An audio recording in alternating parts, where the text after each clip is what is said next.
America అధ్యక్షుడు Donald Trump insider ట్రేడింగ్కు పాల్పడ్డారని ఆరోపణలు వెల్లువెత్తుతున్నాయి. చైనా మినహా మిగిలిన దేశాలపై 90 రోజుల పాటు సుంకాల వాయిదా ప్రకటనకు ముందు ట్రంప్ పెట్టిన పోస్టు అమెరికాలో తీవ్ర దుమారం రేపుతోంది. అంతా సక్రమంగా జరుగుతుంది, అమెరికా మరింత మెరుగ్గా రాణిస్తుంది, బీకూల్ అని ట్రంప్ ఓ పోస్టు పెట్టారు. కాసేపటి తర్వాత కొనుగోలు చేయడానికి ఇదే సరైన సమయం అంటూ మరో పోస్టు పెట్టారు. చివర్లో DJT అని తన సొంత మీడియా సంస్థ పేరును జోడించారు. తర్వాత కొన్ని గంటలకే సుంకాల వాయిదా నిర్ణయం తెలిపారు. దీంతో అమెరికా నాస్డాక్, S&P, డౌ జోన్స్ శాతం లాభాల బాట పట్టాయి. ట్రంప్ మీడియా కంపెనీ షేర్లు భారీగా పెరిగి 22.67% లాభాల్లో ముగిశాయి. ఆ కంపెనీలో ట్రంప్నకు 53% వాటా ఉంది. ఆయన వ్యక్తిగత సంపద $415 మిలియన్ మేరకు పెరిగింది.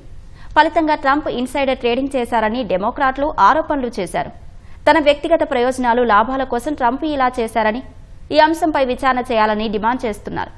అయితే ట్రంప్ పోస్టుతో ఆయన సంస్థలతో పాటు మదుపరులు భారీగా లాభపడ్డారని తెలుస్తోంది.